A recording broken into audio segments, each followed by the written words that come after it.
You don't actually believe that. I think I could win it. What do you mean by win? As well. They stuttered and they were slow. And I'm like, listen, I want to get to reset. What is your definition of a shoe? Something you wear on your feet to go outside. With cheese, Mr. Squidward, with cheese! God damn it, it was a good game. Good calls. Good bravery.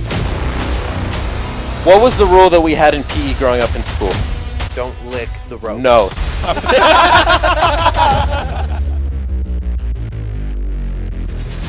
I'm a soulmate. Thomas Rayfield, are you here? And then he goes, I heard you were a snitch. Foo Fighters.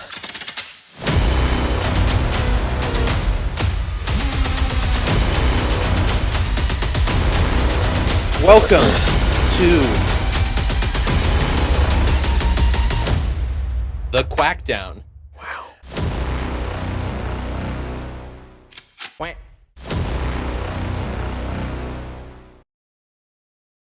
Welcome to the Quackdown, episode 19. We're almost at 20. Crazy. Wow. Quack. Quack. So today we are missing Fernando. Unfortunately, he did get called to help out with this excavation kind of site. I don't know, they're digging up clay or something. He didn't really, it was something in his field of construction. He didn't really elaborate on it further. There's ghosts. I heard he quickly quit once he saw the ghosts. Yeah, very, very quickly. Because he's not about ghosts. However, he hasn't updated me further. So we'll see where he's at. Hope he's alive. He makes it to all these jobs every week. One just pushed his shoulder and then he just left. Yep. Wasn't even a ghost. It was some guy trying to get his attention. There's a fuzz on me. Fuzzy. Okay. Anyway, today we are joined by our good pal, Taylor. Returning guest. It's actually only been, 2 episodes since you were last on? Yeah, not very long. This is our quickest turnaround for a guest. We're happy to have him. Happy to be here. Good. Very, very glad. Today, just to kind of get it out of the way, the movie we did watch is called Crimson Peak, directed by Guillermo del Toro. Don't know when it came out. 2015. Yep, 2015. Is it streaming anywhere or just me? I don't think it's streaming anywhere. Yeah. Yeah, which kind of stinks because it's a good fall vibes, getting into spooky season movie. Yeah. Very deceptive. So we'll talk about that a little bit later.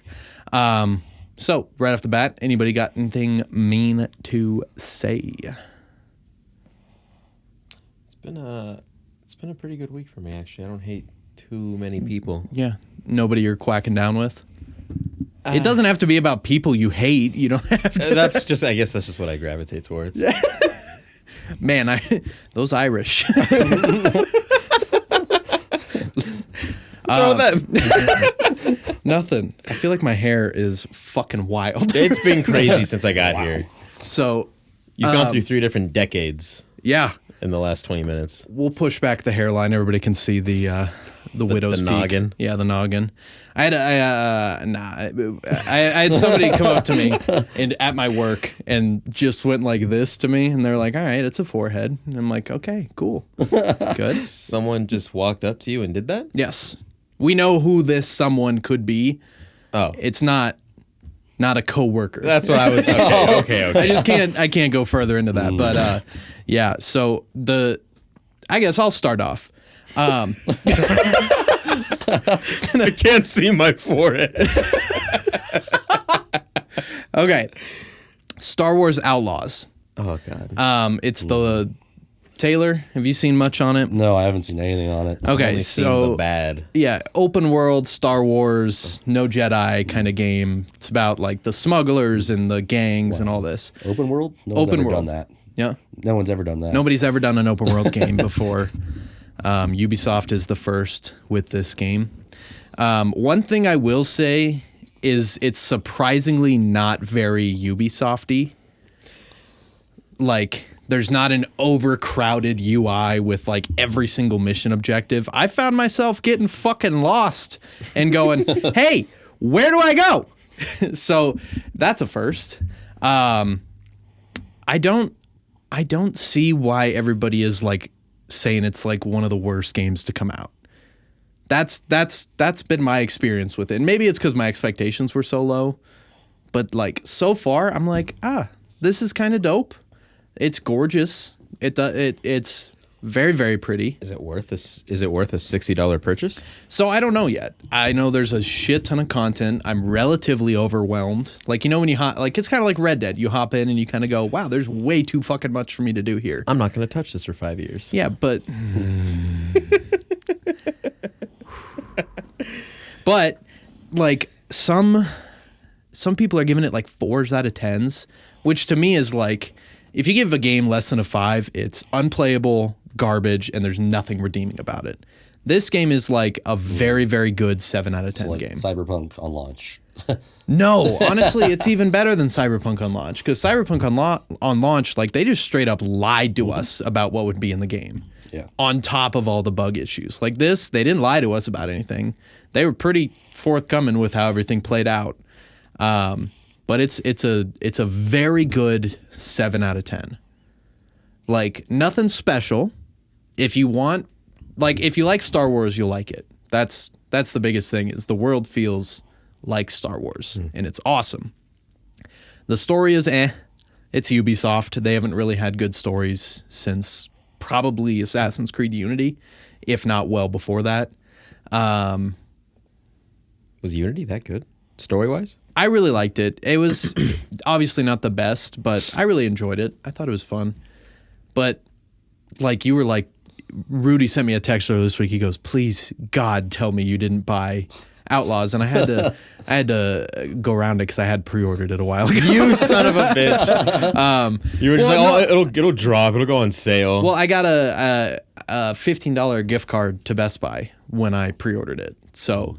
And I just got it now. So you pre-ordered it for a $15 gift card. Well, I pre-ordered it because I was like, oh, you know, this could be a fun game. It's Ubisoft. Their games don't usually like suck. They're pretty playable. And I'm like, this is only the second Star Wars game that's come out. Don't you also always give me flack for pre-ordering games? Yeah, but it's usually like, what do you get out of pre-ordering the game? And what did you get out of $15. Fuck you. I don't know what you want from me. I got $15 out of it. Wow. I would have waited till launch and bought it at launch, but like, I didn't buy it digitally, so I'm not just like sitting there and it's like mine forever. I bought the disc version and I didn't pick it up for a couple days after release because I was like, let me kind of wait and see what's going on here. Because absolute worst case, I go, whatever, I'll cancel my pre-order. Right. I don't have to pick it up. I don't give $15, but like, I'm set. But I watched enough videos, heard enough about it, saw enough gameplay, and I was like, this could be fun. This could be a fun... And so far, it's been a blast. It's challenging. Not the combat. The combat is the easiest fucking garbage I've ever seen in my life. The stealth is difficult because all the enemies can spot you from like miles away, even in darkness, which is really weird because it is a stealth game. I hear the stealth portion of it, though, was kind of clunky for Ubisoft. It's a little, like, for the company that made Assassin's Creed, yeah, the stealth should have been better. I understand that, like, in Assassin's Creed, you're this superhuman person, right? Like, nobody can physically do anything that the assassins do. Not in Star Wars, unless you're a Jedi. That's the rules. But... yeah, the stealth and the combat is kind of but the exploration, dope. The environment's sick. Like, it's overwhelming, and I haven't even gotten off, like, the first planet yet. So, it feels like what Starfield was supposed to be, and what people wanted Starfield to be. But Starfield sucked and was so bland, it had no color, and everything was just like the Bethesda. I don't know how people were still like led to believe that was going to be like a really good release. Bethesda hasn't had a really good release in a long time. As a publishing company, they have like Doom, awesome. Oh, yeah. Something else came out recently that was published by them. Wolfenstein? No. Prey? Was that good? Prey was good. Doom, that's all I can think about. Right. I know Redfall sucked. That was that vampire open world, not open world, whatever. I don't know. Gaming, my thing is gaming's just been pretty weak lately, and so when a game comes out and it attracts me just by the name, I'm usually kind of interested in it. Because otherwise I go back to playing COD and Fortnite and Siege, and I just get really, really bored. You're going to get caught, aren't you? For the zombies, not really for the multiplayer. I've been playing the beta. It's fun. I have seen some hilarious clips of the hostages. The hostages feature. So, for anybody that doesn't know, in COD now in the new Black Ops, you can go up behind somebody, grab them like a human shield, and when you grab them, it turns on proximity chat. So only you and the person that you grab can talk to each other. Nobody else can hear it. Hilarious. Hilarious. It's I've seen ones of like this dude gets grabbed and he starts whispering in his mic. He's like, "I'm here to tell you about your car's extended warranty." Oh God. It's the amount of like voice chat bans that are going to come out of that 100%. are wild. It's going to be so fucking crazy. One of my favorite was 2 guys got hostages and brought them together, or just pushing them together, and they're like, "Now kiss." Like Now little kiss. Barbie dolls. And they were boys, and they were kissing. That's great. That's great. Oh my god. I think I have such mixed feelings because like the COD is designed for that like Adderall movement where you just don't stop moving and you don't stop switching guns and you're always spinning and sliding and all that stuff. So like slide dive. I hate that. Spawn dive. slide dive. But like I'll watch like kill cams of like where I got killed and I'm like, my God, like take a breather. You do not need to be doing this much movement to kill me. Like it's me. Like someone you're looking at kills you, and it looks like the bullet came out of the side of their body because it turns so fast. It's ridiculous, and that's if I didn't have to play with those players, I think it'd be a good time. Like I think it could be a genuinely fun Black Ops, but that kills it for me. And maybe once Warzone comes out, they'll all kind of divvy out to that. Yeah, shift over to that. I just hate it. I'm too old to play COD and sweat. And I'm not gonna lie, it makes me a little sad. It does. It does. Cause like I can sweat at Siege, not for long at all, but I can do it still. Mentally draining. Yeah. But like that game, that's all it is it's competitive only. COD, if I load into like a quick match after I'm done working and I go 4-80 because some 15-year-old just downed 5 prime drinks and cannot stop fucking spinning, I hate my life at that point. In his chair. In his chair. He's spinning in his chair and in game. It's fun. His headset cord is just choking the shit out of it. No, it's annoying. And I don't feel like anybody plays these games just for like fun anymore. It's I'm going to sweat my ass off when I'm home from school today. It makes me wonder if I'd like to think that they maybe still do, but like if this next generation of kids or like gamers are still having like funny moments or like memories of like gameplay, or is it really just I want to see myself at the top of this leaderboard? I think it's top of the leaderboard. Really? Yeah, because like that's all it is. That I mean, like, and that's the battle royale finishing first mentality where like I have to be the best. I have to be the best always. There is no fun to be had. And like anything that is fun in COD just gets abused by the people that are trying really, really hard. Because like riot shields used to be a blast to use and run around with and have a good time. Now if you see somebody with a riot shield, you hate your life. Yeah, they're dicks. You hate your life because they're going to abuse it. It's just nobody plays the game for fun anymore. They exploit the fun for personal gain. I remember back in like Modern Warfare 3, I think we all did this. where there was a point where our classes would be a riot shield, 2 portable radars, and C4. Yeah. And we would just toss them, double tap square, and get like a multi-kill almost every time. Or like we're in a riot shield and you throw a Semtex on your buddy with the riot shield. Yeah, and it's he runs at people. It's like suicide bombs them. I just remember playing with the people I used to play on Xbox on Nuketown, because they would always do Nuketown 24/7. We would all sit in one of the houses with riot shields, throw bouncing betties everywhere. So there's 6 of us all in one house, 12 bouncing betties in that house. If Home Alone was a COD, you know. Oh, God damn. That makes me so sad to think about. That's so depressing. Oh my God. Good times. Yeah, but like I want to feel that again. I think the closest I've felt to that in recent memory was Helldivers. Just hopping on, having a bunch of laughs for 2 hours. And that was short-lived. And that was short-lived, and that was mostly because Sony fucked up big time by requiring everybody to have a PlayStation account. Yeah, player drop. And then it just Player rate never dropped they killed it. dramatically, right? They killed it at that point. Like even if like you were on PlayStation and you were already set, just looking at that and being like you are actively preventing people from playing your game, that's just not it's not fun. So does that mean that PC players had to then pay for PS Plus? No, they just had to make a PlayStation account, which PC players just hate making new accounts. That's why like they're like, if I play on Steam, I only want to log into Steam. That's why they hate like the Epic Games launcher, the Rockstar launcher, EA's launcher. And luckily they're all kind of going into Steam anyway, but I get it. That's really frustrating after like 2 months of playing. If it had been like a requirement day 1, I don't think it would have been an issue. Right.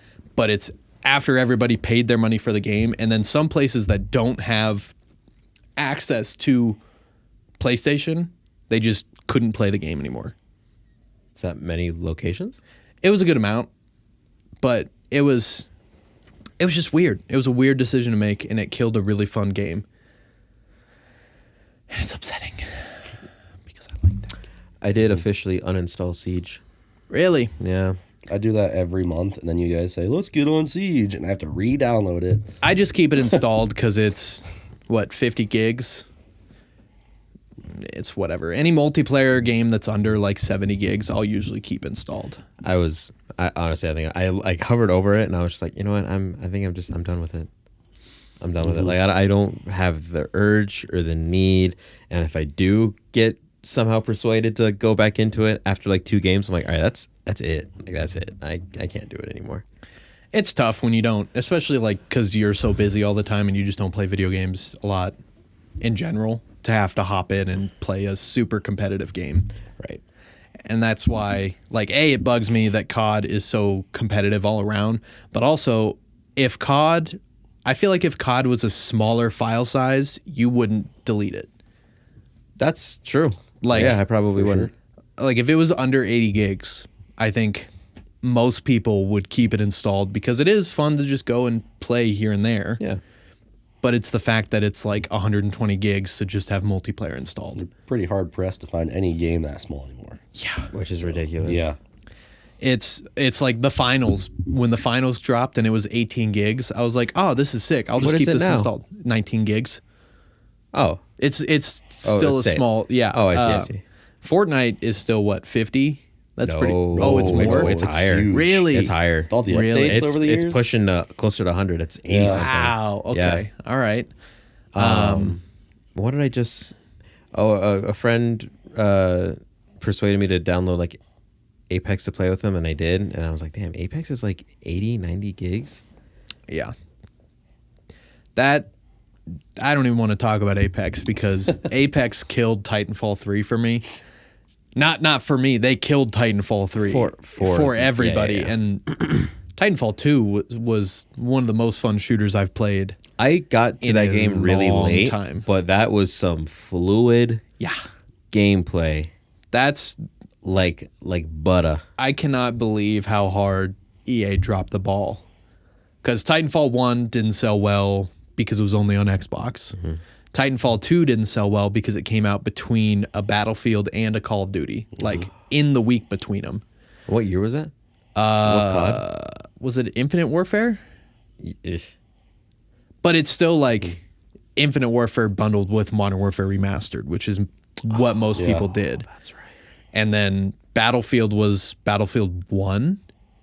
So it was like the Battlefield that everybody was like. And it's even more confusing because EA made Battlefield and Titanfall. They could have planned that out better for bigger profit. Yeah, Titanfall 1 did pretty well. It still bombed because of just being on Xbox, but they released it in like March, which is like the best time to release a shooter game because everybody's done with COD and they need a little refresher. Stupid. Pisses me off. Fucking stupid. Stupid. Wow. Okay. So Go on. I think we should talk about this movie now. Okay. I'm down. Oh wait, hold on. How was your Tough Mudder? Oh yeah. Oh shit. Do you want to explain really quick what a Tough Mudder is for anybody that doesn't know? So the normal Tough Mudders, you do like a 5K or a 10K usually, and riddled throughout this course, like you're running through like, usually it's like grassy or dirt terrain. There's 22 obstacles, requiring you to like climb, swim, like go through water, like sometimes get shocked by like live wires, which fucking sucks. Why did I think he was gonna say eels? And usually that's it. You do the 5 or 10K, but I did a 12-hour Tough Mudder. Jesus. So it was as many loops around a 5-mile loop with 22 obstacles as you could in 12 hours. We started at 8 p.m. and finished at 8 a.m. You start at 8 p.m.? Yeah. You go through the night? Yep, we went through the night. And God, that's probably because yeah. it would be way too fucking hot to do that during the day. well, usually it's nice to do it during the day. But this was out in Chicago. It was pretty warm, and it was a good experience, but holy shit was I sore afterwards. I can imagine. I can barely do 1 mile. We got One mutter. we got 30 miles. Hey, don't talk and about my change. mutter like that. Thank you. Thank you. Thank you. Yeah, we got 30 miles and change. Jesus Christ. Yeah, and my last lap was just walking, and it was like I was limping. Basically, it sucked. So if you didn't go the full 12 hours, did they just say like, go fuck yourself? No, I mean you could do as much or as little as you want. There is a minimum qualifying distance for something that I'm doing called the Holy Grail. So you do an 8, a 12, and a 24-hour Tough Mudder. So When's your 24? the 24 is in November, so I have 2 months to train. That starts at noon one day and goes to noon the next day. That's in Florida. fucked. Dude. Yeah. In Florida? In Florida. Man, staying awake for 24 hours in Florida just sounds like hell to you begin just- with. So that whole time in the 24-hour one, like, you're not eating either? No, so we have like a little place called the Pit where you can set up a tent. You can set up like all your food and stuff. Every lap, you come back to the pit, you can get food or do whatever, or you can just keep running. So I bring like all my own electrolytes, all my own food. Oh, okay, And okay. You can like, So you can yeah, replenish. you can replenish. You could take a nap if you want. Like the only rule is that you have to like after 8 p.m. or 8 a.m. the next day, you have to be starting your next lap at least. Oh, wow. That Damn. sounds horrible. You can't just yeah. So bad. Yeah. I don't think I could even remotely do just a regular Tough Mudder, just a 5 mile or whatever. That sounds horrible. This was something that I wasn't interested in doing, but my roommate told me, "Hey, you won't you won't do this with me." How it started. And you're not backing down from one of So them I was fights. like, fuck you. I signed up. We were on a trail run. I got back to my car. I signed up for all 3. And then a week later, I looked at my phone. I was like, what the fuck did I just do? I feel like I'm in a fantasy league. I feel like whoever's bottom should have to do a Tough Mudder. Oh, no. Is that too much? I mean, sure, if you want to do that. I mean, the regular ones are a lot of fun. There's like a lot of camaraderie. Like people are helping each other over obstacles. Even the 12-hour ones are fun. But Yeah, let's do a Tough Mudder. I'll do it with you. No. You're just Yeah. staring into No. the abyss. No, I saw my life flash before my eyes just hearing that. Yeah. That sounds horrible. I did You a heard Metallica's One playing in the background. what's the Johnny Cash one? Ring of Fire. No. What? Hurt? Hurt? Yeah. I just hear her Yeah. playing. Yeah. I guess Slow motion of you going through the obstacles. I hurt myself today. Taylor finishes the race. He just sees me impaled on a Dude. tree stump on the side. Little Logan reference. If there's if Mm-hmm. there's videos of you, you should make a montage and just put hurt on top of it. That'd be good. Post that. probably videos out there. The worst part was finishing the last lap, and there's this obstacle called electric shock therapy. Oh dear lord. You're in a little like mud puddle, super slippery, and there's a bunch of wires dangling vertically.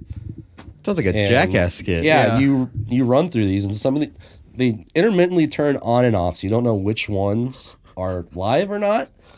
And I was like, "Fuck it, I'm just gonna run straight through this. I'm not gonna duck through them. I A want to see what jackass skit. happens." Electric Avenue. Yeah, It sounds like extreme wipeout. yeah, basically. And I made it through the first few. I was like, didn't get shocked. I was like, "Oh, I'm fucking set." And my roommate's watching, like videotaping, and then I get hit by the first wire from behind, and my legs just give out. I like collapse. Oh my god. I get up, hit the next wire, shocked again. I get shocked like 10 times crawling through this mud pit, and I was like, I'm done. Like, crawled to the finish line. I was like, get me out of this thing. Fuck that. dude. Tyler, let's do it. No. Dude, no. I will do it with you. That doesn't change it. I would die. I would let this man lead me to hell and back. Come on. They're like the 5K ones, like the shorter ones. Yeah. Yeah, that still sounds like hell. Come on. Come on. Come on. Come on. Come on. Come on. You can say that as much as you want. My goal right now is just to lose Well, weight. I'm just going to ask Sydney if she'll sign you up. No. Yeah, you mean to tell me Yeah. she wouldn't want a picture of you just all covered in mud?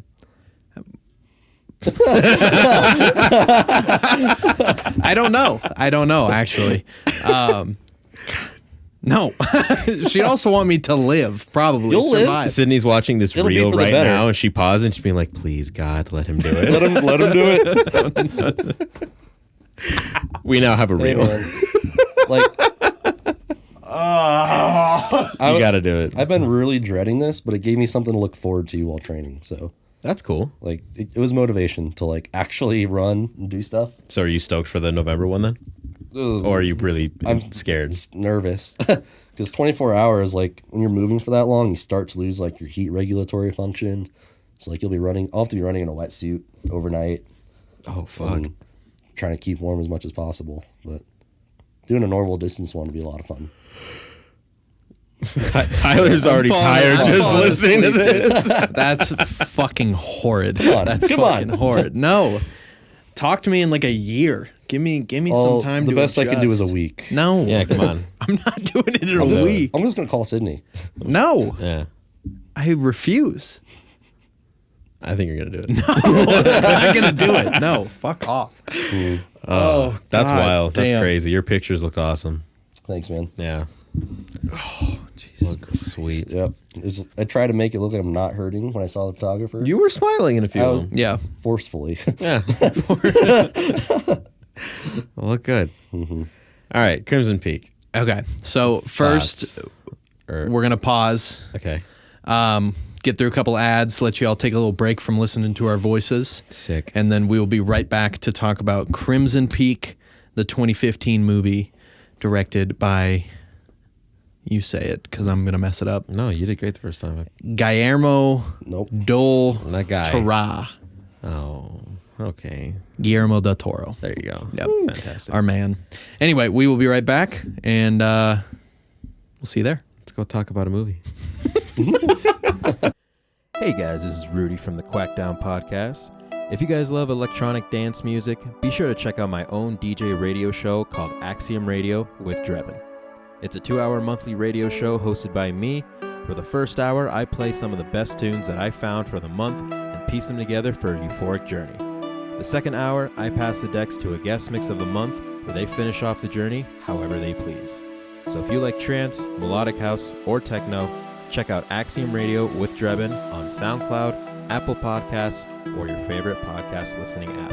And be sure to give me a follow on Instagram at drebin.music to stay up to date on the show.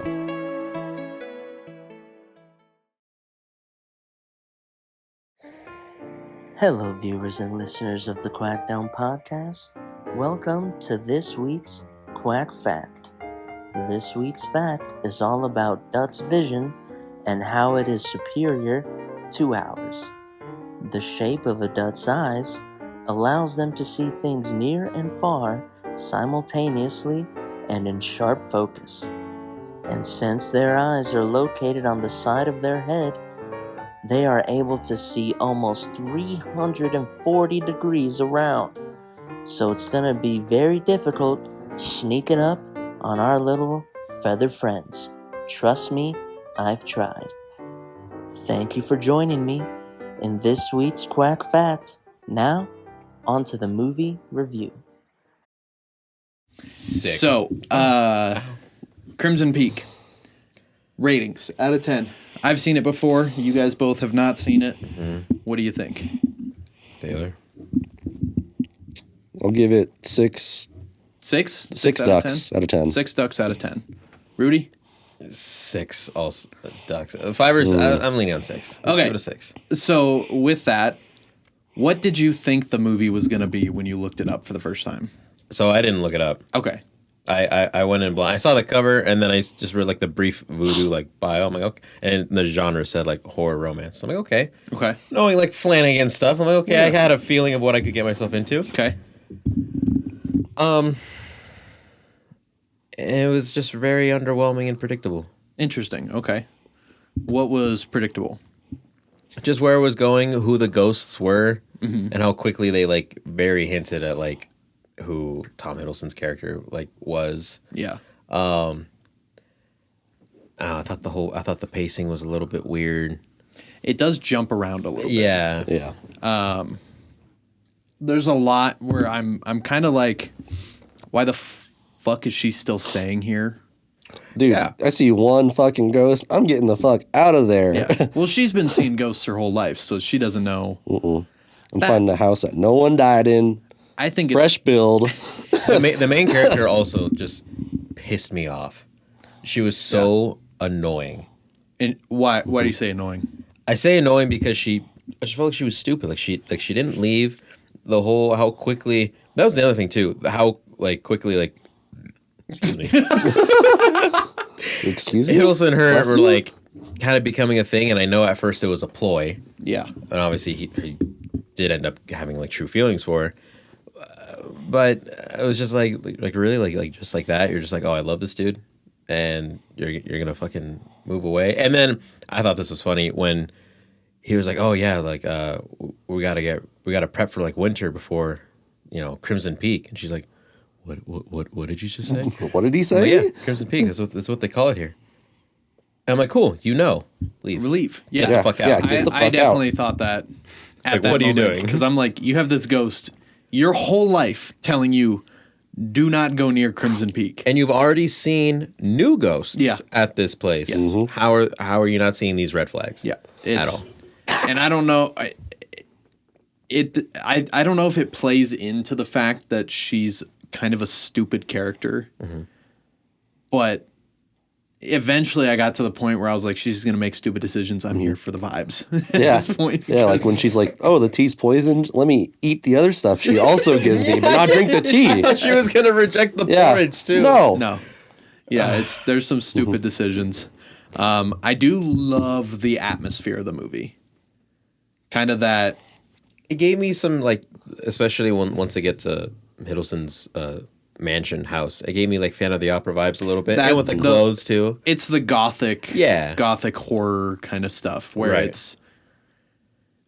it's based in reality a little bit until it's not. Mm-hmm. Because I mean, the true scariness of this came from humans. It wasn't. Yeah, it wasn't really the It ghosts. wasn't ghosts. The ghosts were designed really cool though. The one that I did think was freaky was when I forgot like how exactly it like cut out, but she's like kind of like opening the door a little bit in the hallway, and then it kind of like zooms in on her face, and then when it cuts back to the view of her and the door, you just briefly see this red face in the door before it just shuts it. Yeah. And that, well, I'm like, oh, that was creepy. That was cool though. I think So when this movie came out, it was obviously marketed as a ghost story, like a horror story with ghosts, and everybody was like, "Sick! That's, it's Del Toro and doing ghosts." were they let down when they realized that's not what it was? Because it's a romance story. At the end of the day, it's a love story. Like Bly Manor. Yeah. Yeah. I got the exact like vibes from Bly Manor, Hill House. Yeah, and I think like even though like I was kind of underwhelmed with the movie, and I was thinking like, well, Flanagan did this better. At the same time, it's like, well, Flanagan had a whole show. Yeah. And it's hard to really put in that much depth in just the one movie. This does seem like something that could be done better as a series, as a one-off series. Yeah. I think it needed more time to sit with the dread of it all before anything was revealed. Because, like, you pick up that, like, oh, these people are weird. They definitely killed her dad. Oh, for sure. Oh, yeah. Yeah, like, so fast. It was just a matter of, like, was it Hiddleston or was it... Yeah. And they do a little... What's her name? Is it Chastain? Jessica Chastain. Right. Yeah. She did great. I think it was all acted really well. Even though the main character was stupid, she still acted really well. She did act stupid. Yep. And I didn't recognize her until I looked her up and realized that she only did that and the 2 Alice in Wonderland movies with Johnny Depp, and then she just kind of quit Hollywood. That's it? Yeah, that's it. Huh. Interesting. She went back to Australia. Australia. I do. Yeah, I think for me, my rating would probably be like a 7, 8. Really? Mostly because I am a sucker for like gothic stories. You bring it up, I'm fucking set. I love the atmosphere. I watched it completely blind going in. I'd heard about it for years, and I did have the expectation of it being a ghost story. And I wasn't really disappointed because I'm so used to Flanagan stuff where it's like, yeah, there's ghosts, but like that's not what you need to be focused on. It's the characters. And that's kind of how I felt here. I did automatically assume from the moment I saw Jessica Chastain that she was like the ringleader of everything going on. I was like, she's weird, she's creepy, she's angry, she's the one. Yeah.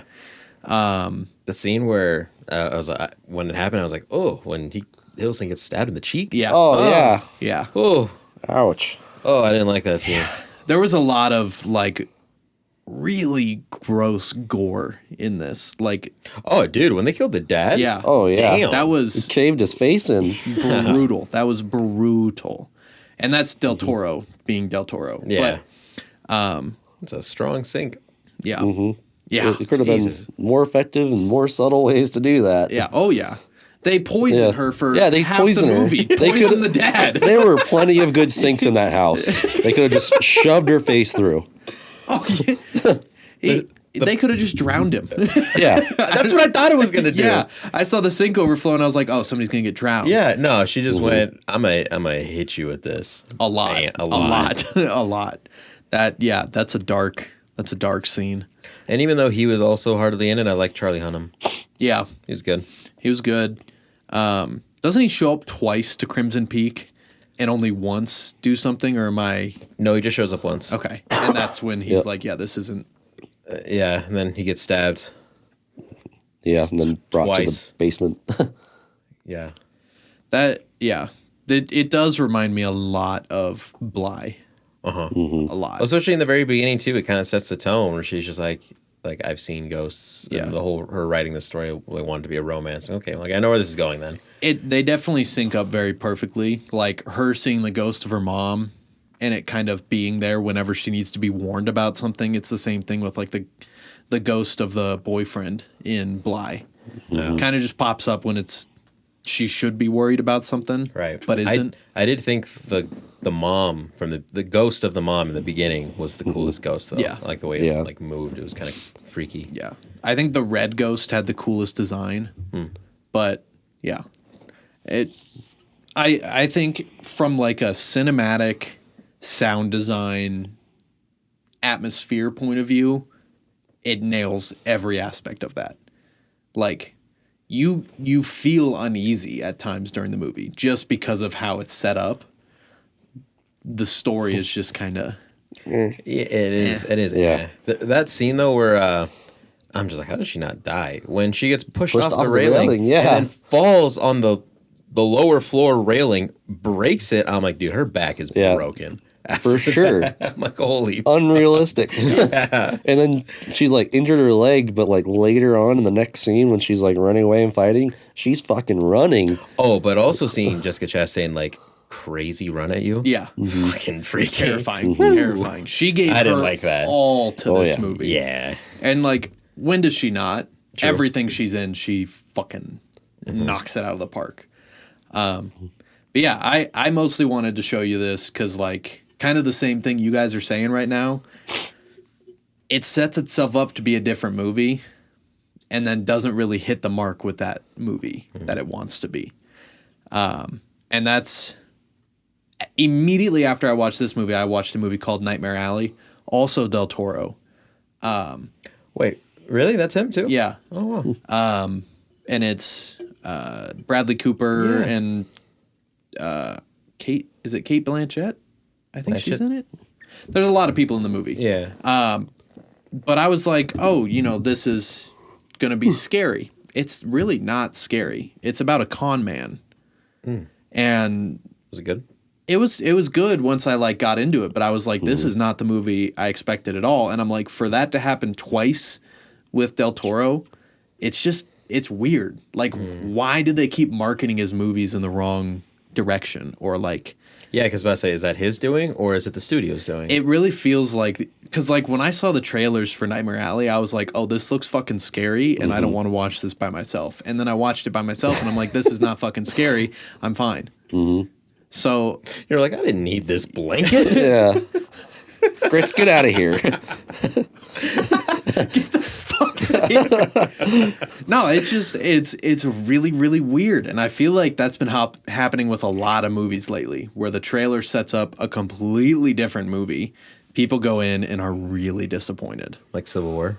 Civil War is a huge example. And I wasn't disappointed, Yeah. but it was drastically different than what I was expecting. It was marketed as like a war movie. Right. And in reality, it was a movie following a bunch of journalists. It's just weird. It's weird. It's weird that they do this, because then when it does come out and people are like, this isn't what I fucking expected, half of the people are disappointed.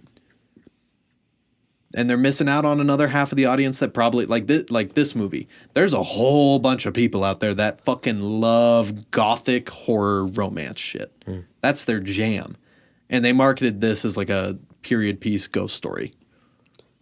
No. It's silly. Not at all. I mean, maybe it's supposed to act as like a plot twist or something, but then it just like does itself a disservice. Yeah, it's not even really a plot No, twist, because yeah. like you kind of recognize like, oh, these ghosts are not evil. Yeah, they're not malicious. They're not malicious at all. They're just scary looking. They're just scary looking, but it's like the Flanagan thing. They're just kind of there.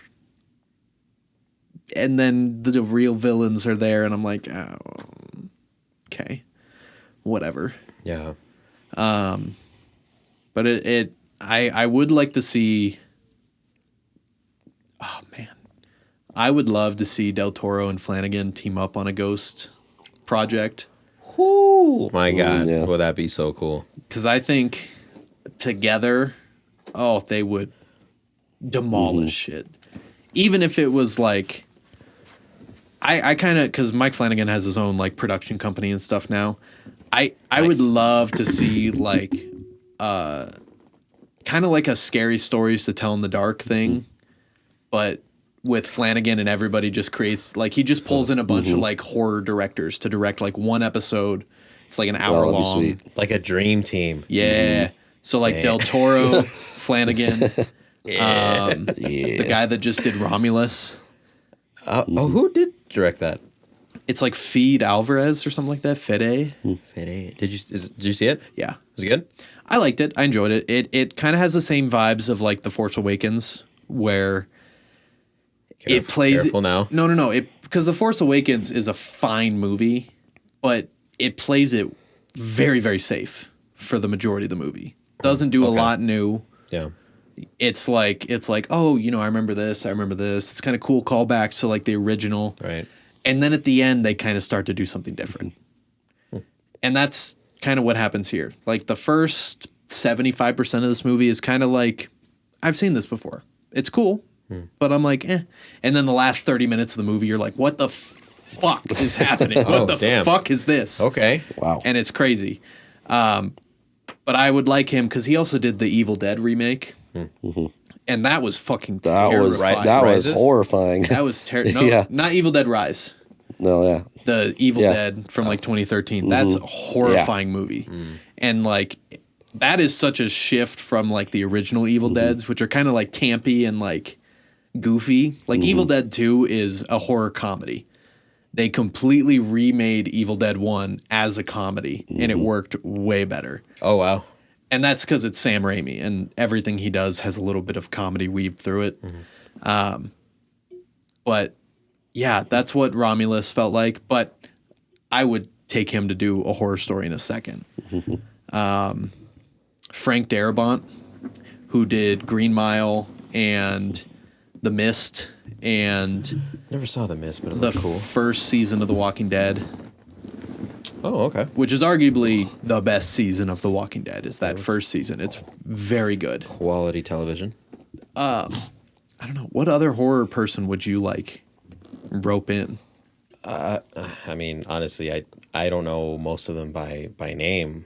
Flanagan's the only one that I'm just like, he's big won one. me over to where I'm like, I trust anything that you touch. Yeah. I'll watch it. No. Oh God.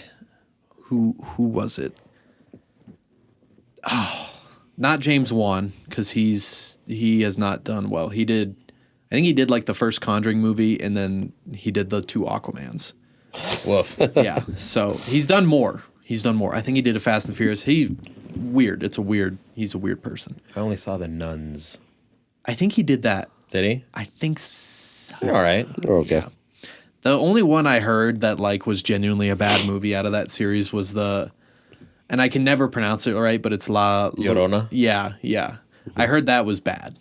I never saw it. But then there's like one that's made by an entire team of like non-white people, and it's really well done. So, because I hate when like white people try to take like folklore from non-white cultures And then butcher the retelling. Like these stories are heavily impactful to these cultures, and they know how to, work with it. And then you have some white guy coming in. He's like, I just want to make a scary person that kidnaps children and has a cool name that no white person will ever be able to pronounce. Yarona. The Llorona? Wasn't this a song by Llorona? You guys want to go see that movie, La Sharona? Oh God, no. Or Justin Long is a really good horror director. Oh, director? Yeah, he's doing because Kate Siegel, Flanagan's wife. Yeah, she's doing this new She's VHS directing something, right? So you know what? They actually are doing this already. It's VHS something or other. Do you remember those? You would always see it's like V/H/S. Did you ever see those posters or anything? Mm-mm. But anyway, it is a horror anthology, and like Justin Long is directing an episode, Kate Siegel's directing an episode. I didn't realize Justin Long was directing. I think Flanagan's doing one of them. Nice. But it's just that's exactly what I'm talking about. It's already solved. We're set. We're set. We're done. Fuck! I stared right into that light.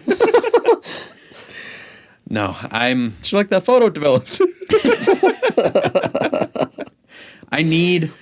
Oh man, this is gonna be the first year in a while that we're not getting Flanagan content for the spooky season, and I'm kind of disappointed because I'm like, what the fuck do I watch this year? What happened to the one he was doing with Mark Hamill and Sheriff? The Sheriff. He had a different series that he was working on. Oh, I don't think it's a series. It's a movie that's coming out called The Life of Chuck. Oh, that's what it was. It's a Stephen King short story novella thing. It's not horror. Oh, at all. I think it's like you know how like I think there are ghosts in it technically, but it's not horror. It's not meant to be scary. I guess I still need to finish Usher. Is Midnight Club worth going back to finish? It's a cool story, but it's just not really. It's very Flanagan didn't have as big of a role in it. And I think that was like part of the reason he didn't want to work with Netflix again, because he did want to do 2 seasons and he did want to have more control over it. Oh, and they kind of prevented him from it. But it is, I mean, like, it's a young adult. It's a show based on a young adult book. So it's definitely not as targeted towards adults as the rest of it. It's kind of like, it's almost like Goosebumpsy. It's like a more mature Goosebumps. It's kind of fucked up Goosebumps. Yeah. And I like the idea of it, but it's acted really well. It's cool. The music's great, because when is it not? But it just wasn't all there for me. Didn't really hit as much. The season 2 sounded cool. I liked the ideas they were going to do, but then they just right out the window with it. Speaking of Flanagan, he is getting his first movie released. It's already released for the first time ever on digital, which I think it was only on Netflix for a while. And now he's getting it released on digital outside of Netflix. What is it? Hush. So, I watched it really, really long ago, not knowing it was Flanagan, before I kind of knew who he was or whatever. Whoops. We're good. No cracks. No, but it's about this deaf woman who lives in her house, and this serial killer basically comes and like stalks her in her own house, but she can't hear him. So I remember seeing trailers for this one. Yeah. It's very similar to like Don't Breathe. I was gonna say, but it's kind of flipped, because in opposite. Don't Breathe he was blind. Right. He can't see. In this, the victim is the deaf one, and the person stalking her is taking advantage of that. Like really fucking with her the whole movie. And it's Kate Siegel is the main character. nice. But it's also coming out on physical for the first time ever. Cool. Which he also said, like, there's a lot more big news coming soon, which the fact that one of his things from Netflix is getting released physically gives me hope that the other series will that get the other physical series releases? will get physical releases. Ooh, I would buy all of them. Yeah. I already have them all, but I would, if they release them all in 4K, Yeah. oh my God. Like, I have them all already. Honestly, I might rewatch Midnight Mass this year. I've started it already. It's so good. It's a good, It's a really good show, man. yeah. Usher's really good too, and I'm upset you haven't finished it. You gotta finish that one. Yeah. That's a really, It's so good. That's a good. It's so different than everything else he does. I always just love the scenes of him like telling the story to the dude across from the living room, and then the moments where like the ghosts are there. Yeah, Oh, freaky. that's cool. Did you know? So the dad in that show was recast like 2 months before release, because the original person. It might have been more months. I don't know the exact timeline, but very, very quickly before release. And the original person that was supposed to be in the show was abusive or something towards cast members. So Flanagan was like, shit. "No, fuck you. Oh, we're God. gonna replace you." Yeah. So they replaced him with that guy. He came and filmed every scene that you see him in outside of the chair one-on-ones was filmed like weeks before release. He crushed it. He was good. He came in and fucking crushed it. And I genuinely couldn't see anybody else playing the role besides him. He's got I like his voice. It's very good. He's in Doctor Sleep just briefly. Oh, really? He runs the Alcoholics Anonymous program at the beginning of the movie that McGregor goes to. Damn. Yeah. I remember the scene, but I didn't really. This is the first thing I've recognized him in is. He's in a shit ton. He's everywhere. I just don't pick up on it. But yeah, no, I would like to rewatch all of those. Yeah. I think they all got a fall vibe to it, which makes sense because they're supposed to be spooky. I think the only one that doesn't really have fall vibe is Usher. Yeah. I mean, you're not in the woods. Yeah. You're in these fucking office buildings and medical labs, and you don't God feel knows what chilly. else. You don't feel chilly. I feel chilly. You feel an watching all of them. AC chilly. Yeah. Like I don't feel naturally cold because I'm not really scared watching Usher. because I'm like, all of them are gonna die.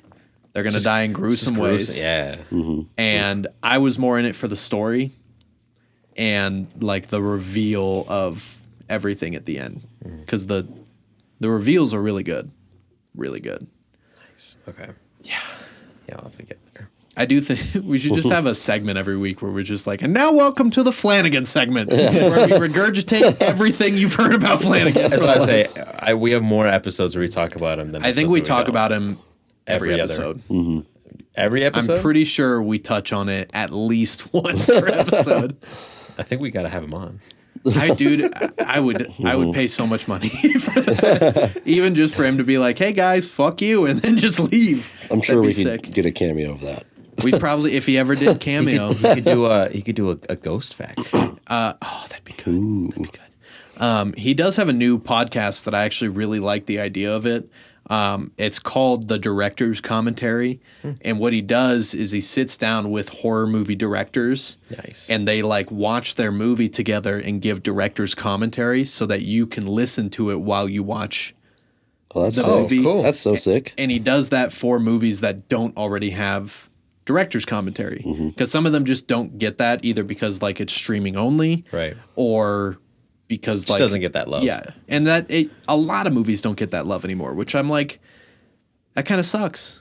Because there's a couple movies where it's really funny, like Tropic Thunder is really funny because there's a joke in the movie where Robert Downey's character goes, "I'm not dropping it till I finish the director's commentary." So he does the entire director's commentary as his character in blackface, and it's one of the funniest things to listen to the whole time. It's fucking ridiculous. God. Do you feel like movies nowadays, like physical releases, like the 4K versions, do you feel like they come out with like less special features than they did before? Like even just basic DVDs? Yeah. I mean, yeah, because it used to like, you'd get like a bunch of trailers and stuff, but there used to be like a bunch of like the making of behind this, the behind the scenes. scenes. Yeah. And a lot of it is like, here's the movie. Maybe here's the director's unrated cut, whatever. Right. Here's like some bloopers. Or like the theatrical trailer, and Yeah. like that's it. Yeah, it's very bare bones, and it's like when you hear a director talking about how much they love physical media, which comes and goes these days, but like the Mission Impossible director is always talking about physical media. Tom Cruise, physical media. Flanagan, physical media. The Alien Romulus guy. He's really fighting the studio right now to get the IMAX cut on Blu-ray, which I'm like, why don't you do that in the first place? The IMAX cut is sick. But those directors, you can always count on their shit to be packed full of commentary and behind the scenes stuff, and because they care about the process of filmmaking. You just don't. I don't know if like the love of the filmmaking is taken out, and so they don't really care.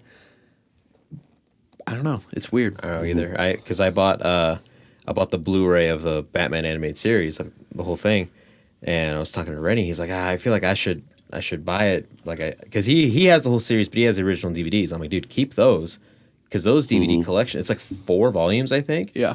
Jam packed with behind the features shit, which I think the Blu-rays don't have even half of those. No, and usually like my big thing nowadays is when they release the movie after it's been in theaters or Netflix or Amazon, whatever it is.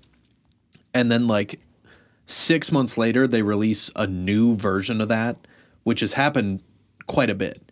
It happened with like Batman vs. Superman, Justice League, and then most recently is Furiosa. So right now, Furiosa, you can buy the 4K, awesome. In like a month, they're releasing the newer version of that disc that comes with the black and chrome edition, which is really, really cool, and the 4K. And I'm like, why wait for that? Just for boosted sales? Yeah, it's weird. And I'm like, I would have bought that immediately right now, but now I'm waiting for this better edition that's going to be $5 more than the current edition. And I'm like, this is such a fucking waste. And they did it digitally too. And they did it for Mad Max too. I'm like, this is so stupid. Like Logan at least included the black and noir edition, like with the 4K, with the digital release. They added it to the digital release later on. Like if you already bought it, cool, you get it now. And then all future purchases, you're set. It bugs me. It bugs the fuck out of me because I'm like, if you have this cool edition that you spent a shit ton of time on, put it in the first release. Yeah. And if you have to raise the price, fucking fine. Right. Put it in the first release. Yep. Did you ever see? I think it might have been on the episode of Hot Ones with Matt Damon, and they were talking about how like why new original movies like don't really get made anymore. Like we'll say like Superbad or something, like movies like that like don't really get made, and it's because even if they didn't like break box office records, they were banking on DVD sales. Yeah. And now with that not really being a thing anymore, they don't take that risk. So all these studios are just like, well, let's just keep focusing on these IPs and just stay on those universes because it's safe. Yeah. And it sucks that physical media is the factor of why these movies aren't being made anymore. Which, oh God. Now I feel like it's either a big IP movie or some like A24 film. It does. And very random things in between. Yeah, like, I mean, just looking back on this summer, we got, what? Sequel, all summer long. We got fucking Twisters. Yeah, that was good. That was really good. Twisters was good. Twisters was good. Okay, I've heard nothing but good things about that, so that's okay. That's okay. That's also like... what, like a 30-year sequel, 2030. So yeah, I feel like that's a little different, especially if it's done well.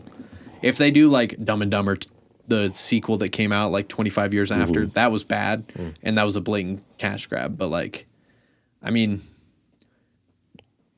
this summer's kind of sucked for movies. Kingdom of the Planet of the Apes was good. Deadpool was good. Twisters was good, and then we got to August, and we got Borderlands and The Crow. Oof. Oh, I don't like seeing the way that movies are going because we will not get another. Crimson Peak was a risk. We're not going to get a risk like that again. Where I'm more appreciative that we got Crimson Peak. And I focus more on that because it's like Del Toro's had a lot of projects turned down that are really, really creative ideas. Yeah. And Hellboy 3. And not super creative, but he was going to do like... He needed it, damn it. He was going to do his version of like Justice League Dark, and that got canceled. Oh, that's right. Yeah. He was supposed to do like a show with Netflix and stuff like that. He did. It was like Cabinet of Curiosities or something like that, which I never watched. I heard it was okay. But... like he did the Scary Stories, right? To Tell in the Dark. Was that him?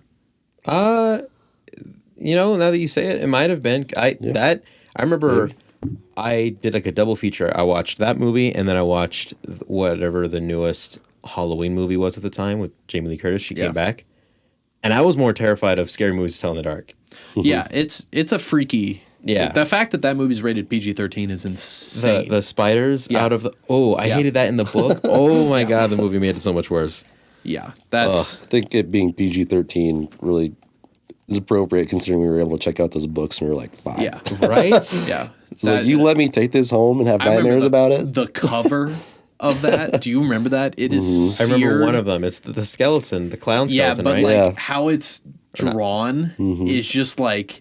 You know those drawings where they're like, this is somebody with schizophrenia. This is a painting that they did. Yeah. That's what it reminds me of, is those paintings where I'm like, haha. Whoever that illustrator was doing a damn good job of being fucking creepy. It's Shel Silverstein in disguise. That's fucked. Oh, God. Speaking of Shel Silverstein, I don't think I've ever seen hornier author pictures. Just Google his author pictures, because my God, they're they are sexually charged for no reason on the back of a children's book. He's like sitting there, like super tight shirts. He's got his feet right in front of the camera. Bro's looking for those single moms or what? Yeah, yeah. Oh my god. They finish. They're like, and the end, and they turn the book over and they go, Silverstein. Shell, you shouldn't have. That was the Glenn Powell for children's books readers. That's why his books sold so well. Weird. Wow. Have you seen The Crow? Like not the new one, the original. Yeah. Have you? Yeah. I have not. That's such a good movie. We should do that for Halloween. Come October. I have a lot of plans. Dude, we're almost there. We're a month away from October. Exactly. We're exactly officially 1 month. we're officially in the Burr months, and these Yep. are the best months of the year. September is not a burr month No, because it's it's going to still- be fucking hot. still gonna be all I'm hot. not saying cold. I'm saying September. Brr. The Burrs. February. No, fuck you. It doesn't count. But January is burr, but it's not burr. Oh, okay. Oh, stop it. It's more like a brr. I hate it. I don't want this shit to come back. Oh my god.